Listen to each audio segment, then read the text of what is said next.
Assalamualaikum, kembali lagi aku Ona. Hey, sebelumnya kita breaking dulu.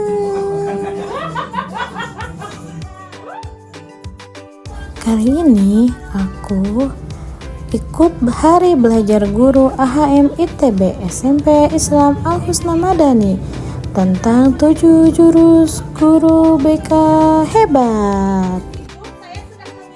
Kali ini saya mengimbasi 1 jurus kenali potensi. Nah, ini sedang memakai aplikasi akun pintar dari Google untuk mengetahui gaya belajar kita selama ini dan mengetes kemampuan kita dan lainnya. Sudah Bapak, jika ada seperti ini harus ditunggu beberapa menit. Sudah. Tes. Nah, nanti ada kayak gini terus terusin aja. Nah. Hitung-hitung estetik, gaya belajar, kinestetik dapat belajar yang paling baik dengan berinteraksi atau mengalami hal-hal di sekitarnya. Kamu lebih cenderung mampu memahami dengan adanya keterlibatan langsung daripada mendengarkan ceramah atau membaca dari sebuah buku. Nah, biar ibu bapak ingat, boleh ditulis hasilnya di kertas yang sedang saya cocok lagi. Aku ternyata kinestetik karena 70%. Saya ikut gayanya 70%. Ibu bapak, yang paling tinggi visual siapa? Cum, paling tinggi 1, 2. Yang paling besar, yang paling tinggi auditorik? Aku. Paling tinggi auditorik? Sedang. Gak ada. Paling tinggi kinestetik? Aku. 1, 2, 3, 4. Visual, betul atau tidak ini kayak gini? Biasanya secara fakta mengandalkan penglihatan kayak warna, gambar, diagram, dan belajar lewat mata. Baru bisa fokus sama materi apapun, tapi harus dengan cara ini.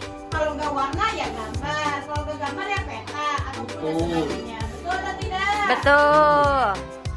Coba yang visual, sukanya menggunakan spidol warna. Kalau nggak membuat mapping untuk memahami materi belajar. Ataupun kalau belajarnya itu biasanya menulis ulang baru bisa ingat. Betul. Atau enggak menonton video lebih paham dibandingkan membaca. Betul. Yang auditorik, nah pendengar, segala jenis bunyi, mudah menyerap informasi, penjelasan tertulis lebih mudah tertangkap. Seperti kalau mendengar itu informasi dari orang lain lebih cepat daripada kita mencari informasi sendiri, gitu ya. Terus ada banyak gosip ya itu gue ini lupa.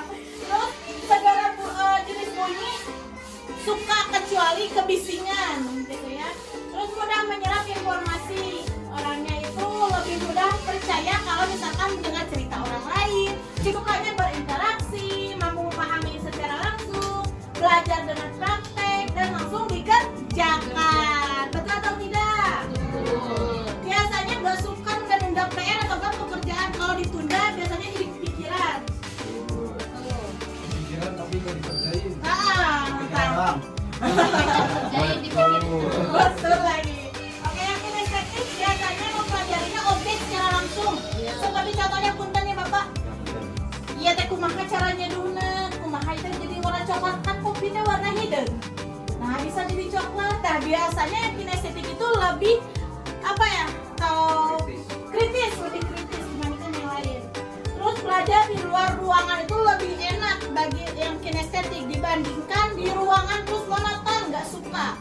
Ada salah satu guru menanyakan, siswa sudah diberikan tugas praktek tetapi tidak dikerjakan karena dibawa pulang tugasnya. Ibu bapak balik lagi, meski gaya belajarnya seperti ibu bapak kebanyakan kinestetik kan sekarang yang kinestetik ada 5 orang, sedangkan yang visual di sini aku, Risna, dan sisanya ada gaya belajar yang lain. Kebanyakannya kinestetik, tapi meski kebanyakan kinestetik tapi kemampuan orang itu berbeda-beda ibu bapak. Jadi kalau misalkan yang kinestetik itu harus praktek, dipraktekannya teh. Yuk besok ibu bapak anak-anak, besok ibu bapak mau praktek tentang buku ini. Kita yang harus mengadakan, bukan anak-anak yang mengadakan. Ini ada proyeknya, ini ada barangnya, silahkan praktekkan sebagainya gitu. Jadi bukan kita yang mengadakan anaknya. Kalau kita nggak tahu gaya anak belajar per kelasnya masing-masing dan nggak tahu kemampuannya, kita akan kewalahan. Kita belum tahu, anak-anak sudah tahu gitu ya. Seperti kemarin saya praktek ice breaking yang tadi, ada anakku pada diem. Hah, kata aku, kenapa pada diem? Katanya udah tahu di TikTok. Ya sekarang guru-guru itu terkalahkan dengan anak-anak karena anak-anak mah teknologinya juga dari jam 6 sampai jam 6 pagi lagi ibu bapak. Kalau kita mah kan masak dulu, bekerja gitu ya. Jadi ketinggalan banyak dengan apa yang sedang viral sekarang gitu. Kalau anak-anak itu sosmednya selalu berputar 24 jam gitu ibu bapak. Jadi sebisa mungkin ibu bapak kalau zaman sekarang, benar kata Pak Sofian, kita harus lebih kreatif. Cukup sekian dari saya. Mohon maaf jika ada materi atau bahasa kata-kata saya yang menyakitkan ibu bapak, yang kurang baik di hati ibu bapak. Mohon maaf yang sebesar-besarnya. Semoga ini ilmu bermanfaat untuk kita semua, terutama makasih meluangkan waktu demi pelatihan UNA kali ini. Cukup sekian dari saya. Wassalamualaikum warahmatullahi wabarakatuh.